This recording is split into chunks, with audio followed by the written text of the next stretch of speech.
Morning bulletin. ఇక వార్త వివరాల్లోకి వెళ్తే రేవంత్ సవాల్ను స్వీకరించిన కేటీఆర్ 72 గంటలు టైం తీసుకున్నారు. కానీ రేవంత్ చర్చకు రాకుండా పారిపోయాడని మాజీ ఎమ్మెల్యే పేర్కొన్నారు. కాంగ్రెస్ నాయకులు ప్రజా సమస్యలను డైవర్ట్ చేయడానికి కేటీఆర్లపై అసభ్య ఆరోపణలు చేస్తున్నారని ఆరోపించారు. వార్డు మెంబర్గా గెలవని కొందరు లుచ్చాగాళ్లు కూడా కేటీఆర్ను విమర్శిస్తున్నారని తెలిపారు. ఈ ఆరోపణలు ప్రజలను తప్పుదోవ పట్టించడమేనని, ఈ తరహా రాజకీయాలపై ప్రజలు అప్రమత్తంగా ఉండాలన్నారు. కేసీఆర్ నాయకత్వంలో రాష్ట్ర అభివృద్ధి జరుగుతుందని ప్రజలు విశ్వసిస్తున్నారని వెల్లడించారు. నాయన నాకు విచిత్రం అనిపిస్తున్నది. నీ ముఖానికి వార్డు మెంబర్గా గెలిచిరా, ఒకరి మీద ఒకటి రెచ్చిపోతా ఉన్నారు. ఒకడు అంటాడు కేసీఆర్ హాస్పిటల్లో ఉన్నాడు. ఏం భాష నాయన అనేది? అసలు నేను ఆయనకు సూటిగా నేను అడుగుతా ఉన్నా మొదటిసారి. అసలు తెలంగాణ జేఏసీ లేకపోతే నీ ఉనికి ఎక్కడదాన్ని నేను సూటిగా అడుగుతా ఉన్నా. తెలంగాణ జేఏసీ లేకపోతే ఇవాళ కొంతమంది ఎమ్మెల్సీలు కావచ్చు, అక్కడోడు ఎమ్మెల్యే కావచ్చు, కానీ ఆ ఉనికే లేకపోతే, తెలంగాణ జేఏసీ లేకపోతే మీ అడ్రస్లు ఎక్కడని నేను అడుగుతా ఉన్నా దయచేసి. అంతకుముందు మీ స్థాయి ఏంది, మీ గమ్యం ఏంది? మరి ఆ జేఏసీని పెట్టించినటువంటి వ్యక్తి కేసీఆర్ కాదా? ఒకడు అంటాడు అసెంబ్లీకి రా. అరే ఆయన అసెంబ్లీకి వస్తారా భయ్? అసెంబ్లీ అనేది కొత్త కాదు కేటీఆర్కు, కేసీఆర్కు, హరీష్ రావుకు. నీకు అసెంబ్లీ పాసు ఇయ్యమంటే దొరకని రోజున కూడా ఆయన అసెంబ్లీలో తెలంగాణ కోసం మాట్లాడుతూ ఉన్నాడు కేటీఆర్. ఇది గుర్తుపెట్టుకోండి. అసెంబ్లీ పాస్, ఒక పాస్ ఇస్తావా, లోపటొచ్చి గ్యాలరీలో కూర్చుంటా అని నువ్వు బతిమలాడిన రోజున కేటీఆర్ గారు అసెంబ్లీ మైకు పట్టుకొని నా పదవిని రాజీనామా చేస్తున్నా అని చెప్పేసి మాట్లాడుతున్నటువంటి స్పీచ్లు ఉంటాయి. వాళ్ళు కేసీఆర్ గురించి మాట్లాడతాడు. కేసీఆర్ గురించి మాట్లాడనా? నీ అయ్యనట అయ్యా. ఎస్, బరాబర్ చెప్తున్నా. కేటీఆర్కి అయ్య కాదు, తెలంగాణకు అయ్యా బిడ్డ. అది కూడా రాసి పెట్టుకోరు మీరు. ఏ చరిత్రను వక్రీకరించి మాట్లాడుతూ ఉంటారు మీరు అన్న. నేను అడుగుతా ఉన్నా. ఓడట సాగరహారంలో వీళ్ళు లేరట. అరే నాయన నీ దండం పెడతారా నాయన? సాగరహారం స్టేజ్ చేయించిందే కేసీఆర్ రా బాబు. నేనున్నాను కదా, నేనే కదా ఎగిరిన నా స్టేజ్ మీద. కేసీఆర్ లేని జేఏసీ ఉద్యమాలు ఉన్నాయా?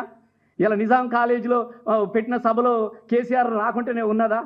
ఇదే ఎవరైతే మాట్లాడుతున్నారో, ఏ తెలంగాణ ఉద్యమకారుని చెప్పుకున్నాడు మాట్లాడుతూ ఉంటాడో, ఆ రోజు పొన్నం ప్రభాకర్ ఈపు వలగొట్టలేదా? పేపర్ల పోటు వాళ్ళు రాలేదా? ఆ రోజు కేకే ఈపు వలగొట్టలేదా? కాంగ్రెస్ నుంచి ఆ రోజు వచ్చినటువంటి ఈ వివేక్ గారు ఈపు సున్నం చేయలేదా? మనమే కదా ఆ రోజున. ఈయననే కదా, ఇల్లు ఉన్నాడు కదా కాంగ్రెస్ వాళ్ళు గుద్దింది. మరి ఎవరి చరిత్ర ఎక్కడున్నదో మనకు కనబడతలేదా? ఏది పడుతుంది నోటికి ఎట్లా మాట్లాడతారు? తెలంగాణ ప్రతివానికి ఫ్యాషన్ అయిపోయింది. కేటీఆర్ని తిడితే పేపర్లలో వస్తుంది, హరీష్ అన్నని తిడితే పేపర్లలో వస్తుంది, కేసీఆర్ని తిడితే పేపర్లలో వస్తుంది. ధాన్యం కొనుగోళ్ల టెండర్లలో కాంగ్రెస్ బీజేపీలు కుమ్మక్కై భారీ అవినీతి జరిగిందని ఆరోపణలు వచ్చాయి. క్విడ్ ప్రోకోకు ఇది స్పష్టమైన ఉదాహరణగా నిలుస్తుంది. రేవంత్, ఉత్తమ్ ఈ కుంభకోణం నుంచి తప్పించుకోలేరని రాజకీయ వర్గాలు పేర్కొంటున్నాయి. వారి రాజకీయ జీవితానికి ఇది పెద్ద సవాల్గా నిలుస్తుందని విశ్లేషిస్తున్నారు. ఈ ఆరోపణలపై వారు ఎలా స్పందిస్తారో, తదుపరి చర్యలు ఎలా ఉంటాయో చూడాలి. ప్రజలు ఈ అంశంపై స్పష్టత కోరుతున్నారు. రాజకీయాల్లో నైతికత, పారదర్శకత అవసరమని పలువురు అభిప్రాయపడ్డారు.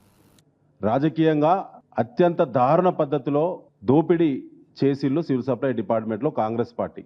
ఇక్కడ నుంచి ఢిల్లీ వరకు పార్లమెంట్ ఎన్నికల ముందే ఒక సిండికేట్ ఏర్పడి ఒక వ్యూహాత్మకంగా ప్రణాళికాబద్ధంగా దాన్ని బిడ్డర్స్తో కుమ్మక్కై టెండర్లలో గోల్మాల్ చేసి ఇవాళ మనీ లాండరింగ్ జరిగింది. సివిల్ సప్లైస్ టెండర్ల కుంభకోణం జరిగింది. ధాన్యం టెండర్లు ఆనాడు నిర్ధారించినప్పుడు ఉండబడినటువంటి టెండర్ నోటీసు అగ్రిమెంటు 100% వయలేషన్ జరిగింది. ఫుడ్ కార్పొరేషన్ ఆఫ్ ఇండియా దాన్ని సమీక్షించి నియంత్రించాల్సినటువంటి బాధ్యత గలటువంటి FCI కేంద్ర ప్రభుత్వం నడిపే బీజేపీ చేతిలో ఉన్నది. వాళ్ళు కూడా ఇందులో వాటాదారులే. ఈ కుంభకోణంలో స్టేట్ సివిల్ సప్లైస్ డిపార్ట్మెంట్కు కొన్ని పరిధులు ఉన్నాయి. ఈ పరిధులు వయలేషన్ జరిగినప్పుడు FCI కంట్రోల్ తీసుకోవాల్సిన అవసరం ఉండేది. వాళ్ళు కూడా వ్రాతపూర్వకంగా ఫిర్యాదు చేసినాము. అయినప్పటికీ దున్నపోతు మీద నీళ్లు పడ్డట్టే ఉన్నది కాంగ్రెస్ పార్టీకి. వీళ్ళు పంచుకున్నది నిజము. ప్రతి క్వింటాల్కి 223 రూపాయలు అదనంగా వసూలు చేసిళ్ళు. మొత్తం 38 లక్షల మెట్రిక్ టన్నుల ధాన్యం ఇంటూ 223 రూపాయలు అంటే ఒక టన్నుకు 2230 రూపాయలు ఇంటూ 38 లక్షల టన్నులు. ఇది వాళ్ళ స్కెచ్. అంటే 50% వసూలైనా ఇప్పటి వరకు 420 కోట్ల రూపాయలు, 413 కోట్ల రూపాయలు ఇప్పటికీ అదనంగా ప్రభుత్వం పేరు చెప్పి అకౌంట్ల ద్వారా బిడ్డర్లు, బ్రోకర్లు అదనంగా డబ్బులు వసూలు చేసిళ్ళు. 722 రైస్ మిల్లర్ల ద్వారా జరిగేటువంటి అకౌంట్ ట్రాన్స్ఫరు, బిడ్డర్స్ మధ్య ఉన్నటువంటి అకౌంట్ ట్రాన్స్ఫరు సంబంధించిన రసీదులతో కూడినటువంటి ఆధారాలన్నీ కూడా బీఆర్ఎస్ పార్టీ రాష్ట్ర వ్యాప్తంగా కలియదిరిగి కలెక్ట్ చేసి అన్ని ఆధారాలతో కూడినటువంటి కంప్లైంట్ను మరి గౌరవ హైకోర్టు చీఫ్ జస్టిస్ గారి ముందు పిల్ దాఖలు చేయడం జరిగింది బీఆర్ఎస్ పార్టీ. ఇలా సన్నవడ్లకు పోయిన వానాకాలంలో మీరు 19 లక్షల మెట్రిక్ టన్నుల సన్నధాన్యం కొనుగోలు చేసిండ్రు మీ రికార్డు ప్రకారంగా. మొన్న జరిగిన ఎండాకాలంలో 25 లక్షల టన్నుల మెట్రిక్ టన్నుల సన్నధాన్యం మీరు కొనుగోలు చేసిండ్రు. అంటే దాదాపు 40. ఆంధ్రప్రదేశ్ రాష్ట్ర గృహ నిర్మాణ శాఖ మంత్రి కొలుసు పార్థసారథి కాకినాడ జిల్లా తునిలో పర్యటించారు. పట్టణంలోని 11, 12, 13 వార్డులలో సుపరిపాలనకు తొలి అడుగు కార్యక్రమంలో పాల్గొన్నారు. ఈ సందర్భంగా స్థానిక ఎమ్మెల్యే యనమల దివ్యతో కలిసి ఇంటింటికి వెళ్లి ఈ ఏడాదిలో ప్రభుత్వం చేసిన సంక్షేమ పథకాలను ప్రజలకు వివరించారు. పార్థసారథి మాట్లాడుతూ ప్రభుత్వ యోజనాల ప్రాధాన్యతను మరియు అవి ప్రజలకు కలిగించే లాభాలను వివరించారు. ఈ పర్యటన ద్వారా ప్రజలకు ప్రభుత్వంపై విశ్వాసం మరింత పెరగాలని ఆశాభావం వ్యక్తం చేశారు.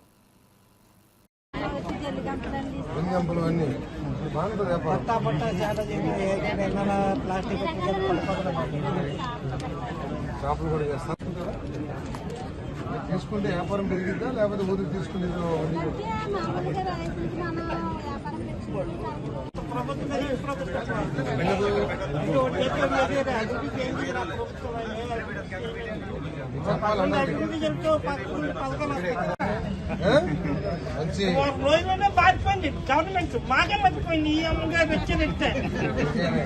మంచి పవర్ఫుల్ ఎమ్మెల్యే, ముఖ్యమంత్రి గారికి బాగా ఇష్టం. అది గ్రేట్.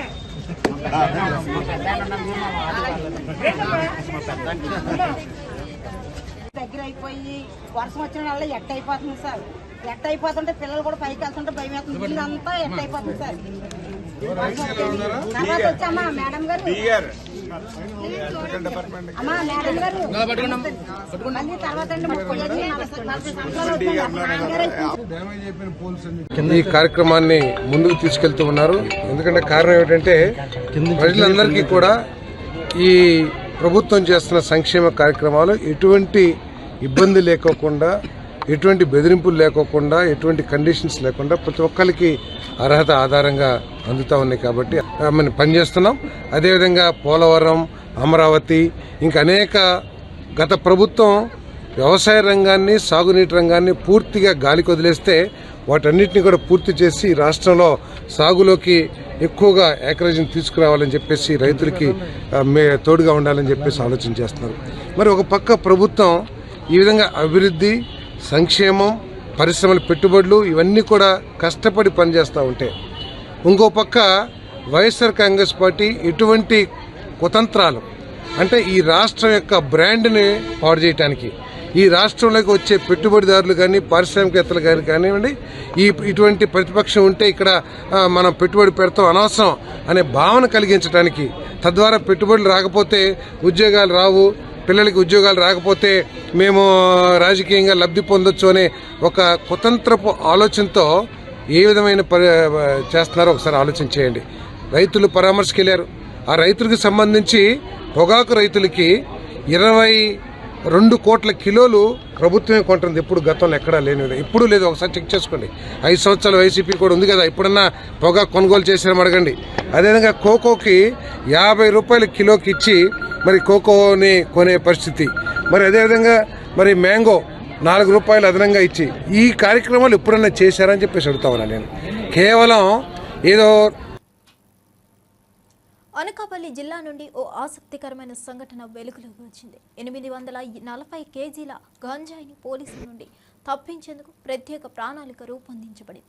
గంజాయి సరుకు మొదట కాలినడకన 2 కిలోమీటర్ల దూరం కూలీలతో తరలించబడింది. అనంతరం బొలెరో వాహనంలో సాఫీగా ఏజెన్సీ ప్రాంతాన్ని దాటి సరుకు తరలించబడింది. అయితే చివర్లో అనకాపల్లి జిల్లాలో పోలీసులు ఈ గంజాయి సరుకును పట్టుకున్నారు. ఈ క్రమంలో పోలీసులు మరింత సన్నద్ధతతో తనిఖీలు నిర్వహించి ఇలాంటి శిక్షణలను ముందుగానే గుర్తించడానికి ప్రయత్నిస్తున్నారు.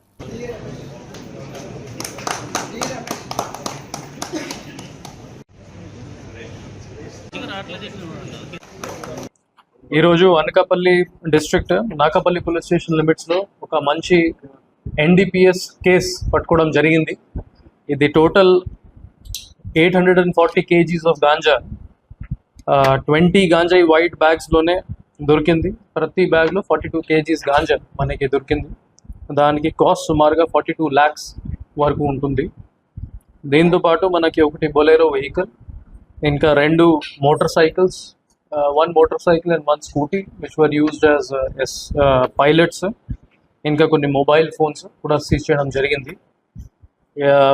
ఇది మనకి SB information and local police station information మీద local police station, Nakapalli police station అన్ని రూట్స్ కవర్ చేసుకుని ఈ నేషనల్ హైవే 16 మీద వెదలపాలెం జంక్షన్ దగ్గర ఒక బొలెరో వెహికల్ అండ్ మిగతా అందరూ అక్యూజ్డ్ ఇంటర్సెప్ట్ చేయడం జరిగింది. ఇన్ టోటల్ మనకి 4 అక్యూజ్డ్ దొరికారు. ఇందులో 3 accused are from Anakapalli district, Rolugonda mandal and Golugonda mandal. ఇంకా ఒక అక్యూజ్డ్ మనకి చింతపల్లి కొత్తపాలెం పంచాయతీ నుంచి ఉన్నారు. ఫర్దర్ ఇంటెరోగేషన్ మనం చేసుకుంటున్నాము, కానీ ప్రిలిమినరీ ఇంటెరోగేషన్ ప్రకారం మనకి ఏం తెలిసింది, ఇది జనబా ఏరియా మల్కాన్గిరి డిస్ట్రిక్ట్ ఒడిస్సా నుంచి వాళ్ళు గాంజాయి ప్రొక్యూర్ చేశారు. అండ్ ఇది destination Chikmagalur, Karnataka state. For this good work, I appreciate the Nakapalli police team, especially SI Sunny Babu, SI Rajarao and his team, and SHO Nakapalli. మాజీ మంత్రి పేర్ని నాని వైఎస్ఆర్సీపీ నేత కొల్లు రవీంద్రపై విమర్శలు చేశారు. నువ్వు కొల్లు రవీంద్ర కాదు, సొల్లు రవీంద్ర అని ఎద్దేవా చేస్తూ 41 మంది వైఎస్ఆర్సీపీ కార్పొరేటర్లలో ఒక్కరిని కూడా తీసుకొని వెళ్లలేవని వ్యాఖ్యానించారు. రవీంద్రకు పార్టీలో శక్తి లేదని, ఎవరిని ప్రభావితం చేయలేరని నాని చెప్పారు. నువ్వు వారిని తీసుకొని వెళ్తే సొల్లు రవీంద్ర కాదు, నిజంగా కొల్లు రవీంద్ర అని ఒప్పుకుంటా అని అన్నారు.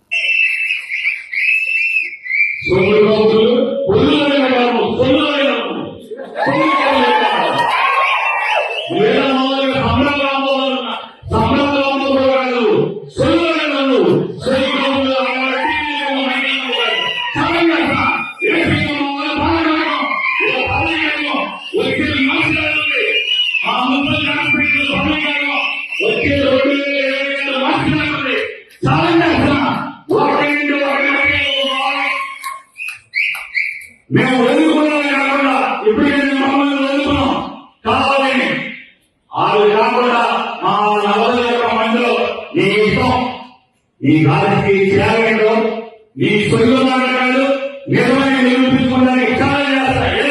నేనప్పుడు మా 41 మందిలో ఒక్కరినన్నా ప్రత్యేక నేను ఖచ్చితంగా సొల్లు రవీంద్ర కాదు, ఈ నిజంగా కొల్లు రవీంద్ర అని చెప్పి నేను కూడా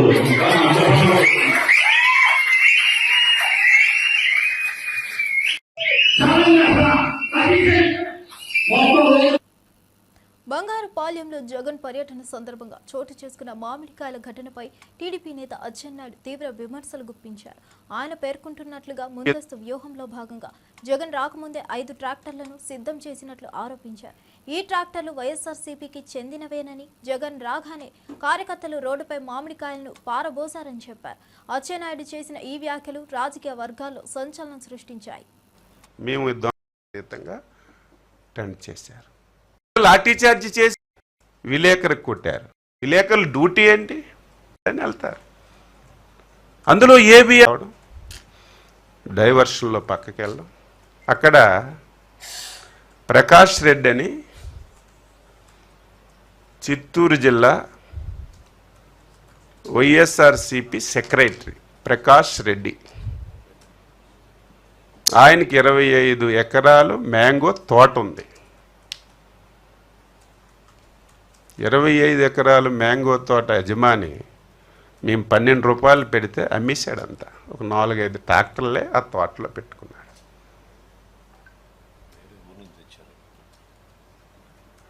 ఎప్పుడైతే జగన్మోహన్ రెడ్డి కారు తోట ముందుకు వచ్చిందో పురుగుల్లాగా 5 ట్రాక్టర్లు వచ్చాయి. రోడ్డు మీద మామిడికాయలన్నీ కింద పోశారు. పోని కింద ప్లాండ్గా పోసుకున్నారు. నువ్వు 5 సంవత్సరాలు ముఖ్యమంత్రి, నీకు బాధ్యత ఉందా లేదా? నువ్వు చూసి దిగి మామిడికాయలు చూడాలి. మామిడికాయలు తొక్కుకొని రైతులు మామిడికాయలు ప్రభుత్వం కొనడం లేదు. రైతులు తీవ్రమైనటువంటి ఆందోళనతో ఉన్నారు అని చెప్పి నువ్వు ఇంత దారుణంగా ఒక క్రిమినల్, మేము ప్రతిరోజు చెప్పాలంటే మాకే బాధగా ఉంది, ఒక క్రిమినల్ రాజకీయ ముసుగులో ఒక ప్లాన్ ప్రకారం ఏ విధంగా వ్యవహరిస్తారు, మేము అప్రమత్తంగా లేకపోతే చాలా పెద్ద ప్రమాదం జరుగుతుంది. బీజేపీ ఎమ్మెల్యే రాజా సింగ్ అమర్నాథ్ యాత్రలో పాల్గొని పలు వ్యాఖ్యలు చేశారు. కేంద్రంలో బీజేపీ ప్రభుత్వం అధికారంలోకి వచ్చాక అమర్నాథ్ యాత్ర సులభమైందని తెలిపారు. యాత్ర మార్గంలో రోడ్డు సహా అన్ని సౌకర్యాలు సమకూరాయని చెప్పారు. ఆర్టికల్ 370 రద్దు తర్వాత కాశ్మీర్లో ముస్లింలకు ఉపాధి అవకాశాలు పెరిగినట్లు వివరణ ఇచ్చారు. ఈ మార్పుల వల్ల యాత్రికులకు మెరుగైన అనుభవం కలుగుతుందని రాజా సింగ్ తెలిపారు. యాత్ర సక్సెస్ఫుల్ గురించి చాలా వరకు మన దేశ ఆర్మీ సైనికులు ప్రతి ఒక్క 10 అడుగులకి ఒక సైనికులు, యాత్రికులకి ఒక సేఫ్టీగా మన భారతీయ సైనికులు మంచి వ్యవస్థ చేస్తారు.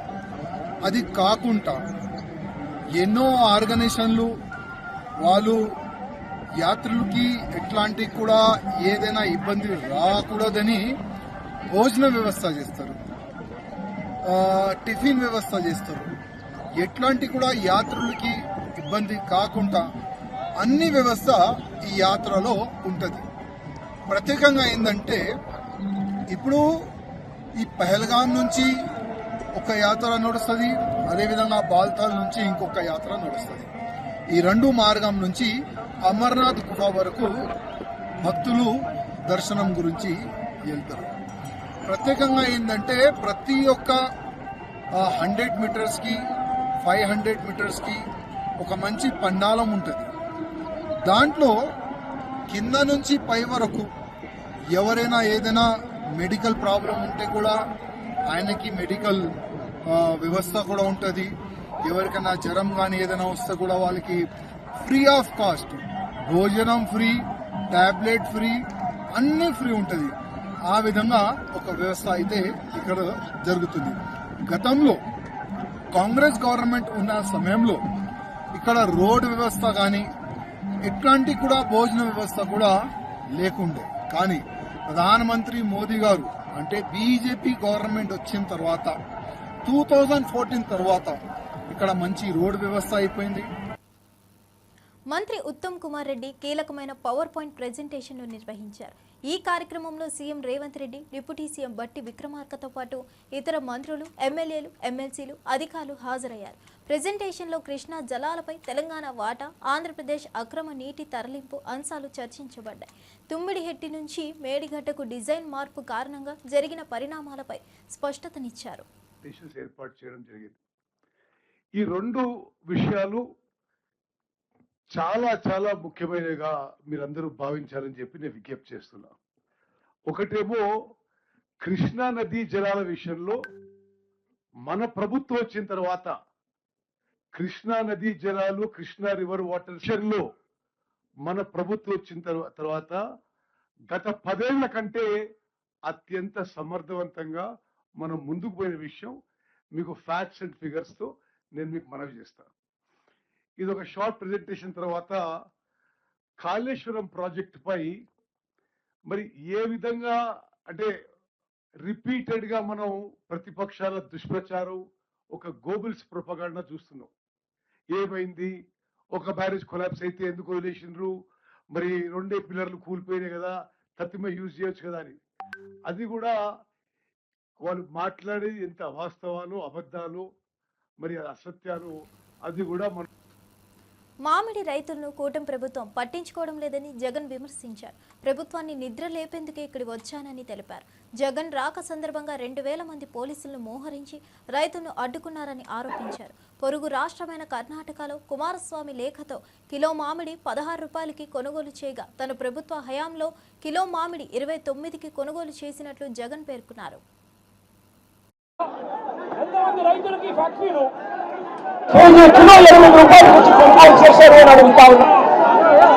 ఎంతమంది రైతులకు మీరు చెప్పినట్టుగా మీరు 4 రూపాయలు రైతులకు ఎంతమందికి ఇచ్చారు చంద్రబాబు నాయుడు గారిని గట్టిగా నిలదీస్తూ అడుగుతా ఉన్నా. అయ్యా చంద్రబాబు, మీ పిల్లల పరిస్థితి ఏమిటి అంటే ఈరోజు రైతులకే ఒక్కరికి వారి పరిస్థితి. అక్కడ కర్ణాటకలో 16 రూపాయలు కేజీకి అక్కడే బీఆర్ఎల్ నేత కేంద్ర మంత్రి కుమారస్వామి అడిగితే కేంద్ర ప్రభుత్వం 16 రూపాయలు కొనుగోలు చేయడానికి ముందుకు వచ్చింది. ఈ 16 రూపాయలు కూడా కేంద్ర ప్రభుత్వం కొనుగోలు చేయడానికి ముందుకు వచ్చింది కూడా మంచి రేటు కాదు, ఖరీదు రేటు అని చెప్పి ఆ 16 రూపాయలు కూడా కేంద్ర ప్రభుత్వం కర్ణాటకలో కొనుగోలు చేయడానికి వచ్చేదానికి అక్కడ వాళ్ళు చర్యలు తీసుకుంటే మరి చంద్రబాబు నాయుడు గారి ప్రభుత్వం ఏమి గాడిదలు వేస్తారో నేను అడుగుతానని ఇదే చంద్రబాబు నాయుడు గారు ఇదంతా ప్రశ్నిస్తూ అడుగుతా ఉన్నా. జిల్లాలో 6,45,000 టన్నులు 6,45,000 మెట్రిక్ టన్నుల దిగుబడి వస్తుంది. 2,20,000 ఎకరాలలో పంట పండుతుంది. 76,000 మంది రైతులు వ్యవసాయం చేస్తూ మామిడి మీద బతుకుతారు. ఈ 76,000 కుటుంబాలకు చంద్రబాబు నాయుడు గారు ప్రభుత్వం వచ్చిన తర్వాత ఎంతమందికి 12 రూపాయలు కేజీ వచ్చింది అని అడుగుతా ఉన్నా. వైఎస్ఆర్సీపీ ప్రభుత్వ హయాంలో 3 సంవత్సరం కూడా 29 రూపాయలు కేజీ రైతులు అమ్ముకున్న పరిస్థితి నుంచి ఈరోజు చంద్రబాబు నాయుడు గారి ప్రభుత్వంలో రైతులకు కనీసం 12 రూపాయలు కూడా ఇప్పించలేని పరిస్థితిలో చంద్రబాబు నాయుడు గారు ఉన్నారు అనంటే చంద్రబాబు నాయుడు గారు ఎంత దయనీయమైన పరిస్థితిలో ఉన్నాడని అర్థం చేసుకోవచ్చు. ఇదే చంద్రబాబు నాయుడు గారు ఆ 12 రూపాయలు కూడా ఇవ్వలేక ఇప్పించే పరిస్థితి లేక ఇదే చంద్రబాబు నాయుడు గారు రైతులను అడుగుడుగా నిలబెట్టాడు. రైతులకు ఇవాళ 2,3 రూపాయలకు ఇవాళ మార్కెట్ యార్డులో ఇవాళ ర్యాంపుల దగ్గర ఇవాళ కొనుగోలు చేసే కార్యక్రమం జరుగుతా ఉంది. జగన్ బంగారుపాలెం పర్యటనపై TDP politburo member Srinivasa Reddy తీవ్ర విమర్శలు చేశారు. దండుపాలెం వెళ్లినట్లు జగన్ బంగారుపాలెం వెళ్లారని వ్యాఖ్యానించారు. పరామర్శల పేరుతో జగన్ విధ్వంసం చేస్తున్నారని ఆరోపించారు. జగన్ బంధువు ప్రసన్నకుమార్ రెడ్డి, ప్రశాంతిరెడ్డి వ్యక్తిత్వం ఇప్పుడు కొత్తగా కనిపించిందా అని ప్రశ్నించారు. చెల్లెలు వరుస అయ్యే మహిళపై ఇంత ఘోరంగా మాట్లాడతారని ఆవేదన వ్యక్తం చేశారు. రాష్ట్రంలో ఒకసారి చూస్తే నిన్న నెల్లూరు జిల్లాలో ప్రసన్నకుమార్ రెడ్డి వ్యాఖ్యలను తీవ్రంగా ఖండిస్తూ ఉన్నాం. ఘోరమైన భాష, మహిళల వ్యక్తిగత జీవితాలకు లేకి తొంగి చూసి వాళ్ళను అప్రతిష్ట పాలు చేసే పనిగా పెట్టుకున్నారు. యథా రాజా తదా ప్రజ. జగన్మోహన్ రెడ్డి గారు అదే లక్షణాలు ఇలా పుణికిపుచ్చుకున్నారు. గతంలో 10-15 సంవత్సరాల నుంచే ప్రసన్నకుమార్ రెడ్డి గారికి దగ్గర బంధువే కదా ఆవిడ ప్రశాంత్ రెడ్డి గారు. ఈరోజు కొత్తగా కనిపించింది ఆ వ్యక్తిత్వం. నీకు చెల్లెలు వరుస అయ్యే వ్యక్తిని ఇంత ఘోరంగా మాట్లాడతారా? దీన్ని సభ్య సమాజం ఇటువంటి వ్యక్తులను సమాజం నుంచి బహిష్కరించే విధంగా చట్టం తీసుకురావాలి. నంద్యాల ఎంపీ బైరెడ్డి శబరి వైసీపీపై తీవ్ర విమర్శలు చేశారు. రప్పా స్కూల్కి ప్రిన్సిపల్ జగన్ అంటూ ఎద్దేవా చేశారు. మహిళలను అవమానించడం వైసీపీ మేనిఫెస్టోలోనే ఉన్నట్లుగా అభిప్రాయపడ్డారు. అన్ని రంగాల్లో మహిళలు ముందంజలో ఉన్నారని, రాజకీయాల్లో మహిళలు వచ్చేది మాటలు వినిపించుకోవడానికి కాదని స్పష్టం చేశారు. మహిళల పాత్రను హేళన చేయకుండా గౌరవించాలని బైరెడ్డి శబరి పిలుపునిచ్చారు. రాజకీయాల్లో మహిళల ప్రాధాన్యతను గుర్తించి వారిని ప్రోత్సహించాలని అన్నారు. రాష్ట్రంలో ఉన్న మహిళలని, స్త్రీలను కించపరచండి, అగౌరవపరచండి అని వారి మేనిఫెస్టోలో ఉంది అని అనుకుంటున్నాను. మొన్న ఒక సంఘటన జరిగింది. కొవ్వూరులో ఎంతో పొలిటికల్ హిస్టరీ ఉన్న ఒక వైసీపీ నాయకుడు చెల్లి వరుస అయిన కొవ్వూరు ఎమ్మెల్యే ప్రశాంతిరెడ్డి గారిని ఎంతో దారుణంగా మాట్లాడిన సంఘటన మనం చూసాం. ఆమెమి చిన్న వయసు కాదు, ఎంతో పెద్ద వయసు ఉన్న ఒక మహిళ గురించి అంత నీచంగా మాట్లాడడం యావత్ సమాజం ఖండిస్తుంది. ఈరోజు మహిళలకు పెద్దపీట వేస్తున్నారు కేంద్ర ప్రభుత్వం కానీ రాష్ట్ర ప్రభుత్వం కానీ. భద్రాచలం వద్ద గోదావరి నీటి మట్టం పెరుగుతుంది. రాష్ట్ర వ్యాప్తంగా కురుస్తున్న వర్షాలు, ఎగువ ప్రాంతాల వరదల కారణంగా ఈ రోజు ఉదయం 11 గంటలకు నీటి మట్టం 24 అడుగులకు చేరింది. ఎగువ నుంచి వరద కొనసాగుతుండటంతో నీటి మట్టం ఇంకా పెరిగే అవకాశం ఉందని అధికారులు తెలిపారు. స్నాన ఘట్టాల వద్ద మెట్ల వరకు వరద నీరు చేరిన కారణంగా భక్తులు లోతుకు వెళ్లకుండా నది ఒడ్డునే స్నానాలు చేయాలని హెచ్చరిక బోర్డులు ఏర్పాటు చేశారు.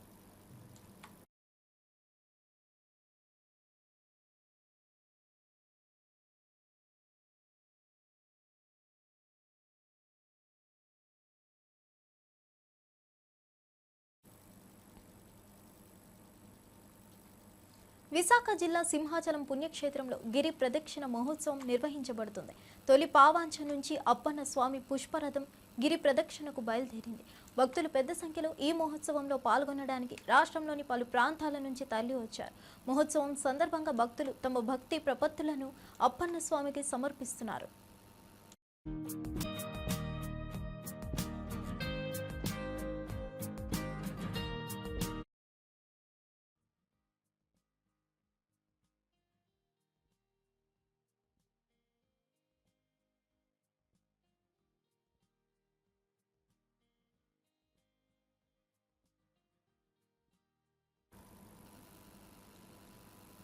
అమరావతిలో ఈ డిసెంబర్ నాటికి ఎమ్మెల్యేలు, ఎమ్మెల్సీలు క్వార్టర్స్లో ఉంటారని స్పీకర్ అయ్యన్న పాత్రుడు ప్రకటించారు. అమరావతిలో నిర్మాణంలో ఉన్న క్వార్టర్లను పరిశీలించిన ఆయన పనులు జోరుగా సాగుతున్న తీరుపై సంతృప్తి వ్యక్తం చేశారు. నియోజకవర్గాల పునర్విభజనను దృష్టిలో పెట్టుకుని నివాస సముదాయాలు ఏర్పాటు చేయాలని అధికారులకు సూచించారు. చట్టసభ సభ్యుల కోసం 12 టవర్లలో 288 క్వార్టర్లు నిర్మిస్తున్నట్లు తెలిపారు. 35 మంది మంత్రులు, 36 న్యాయమూర్తుల క్వార్టర్స్ కూడా మార్చి నాటికి సిద్ధం కానున్నాయి.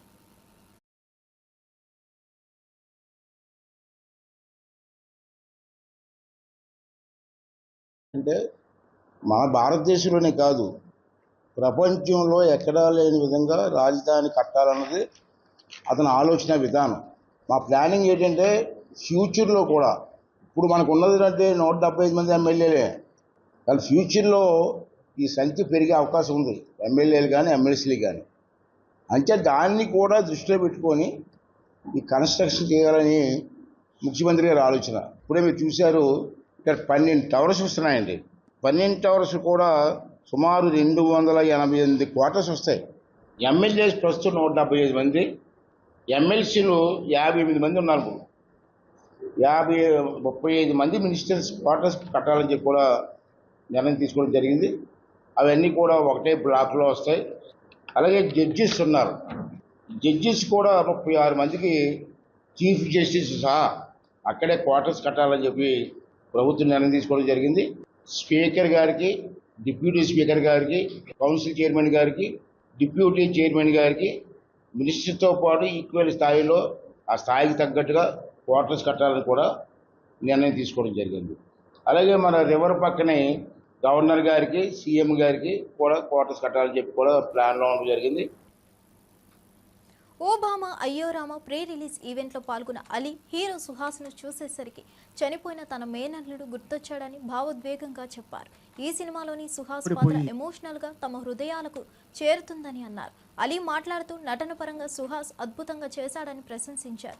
రామ్ గోదాల దర్శకత్వంలో తెరకెక్కిన ఈ చిత్రం జూలై 11న విడుదల కానుంది. సుహాస్, శ్రీలక్ష్మి, మేఘనా శెట్టి ప్రధాన పాత్రలో నటించారు. కుటుంబ విలువలు, ప్రేమ, భావోద్వేగాల మేళవింపుగా రూపొందిన ఈ సినిమా భావోద్వేగాలను తాకుతుందని దర్శకుడు తెలిపారు. ఈవెంట్ మొత్తం సుహాస్ నటనపై ప్రశంసలతో నిండిపోయింది. బాబాయ్, నువ్వు ఎప్పుడైనా అమ్మాయిని ప్రేమించావా? ప్రేమలో పడ్డావా? పడ్డానురా.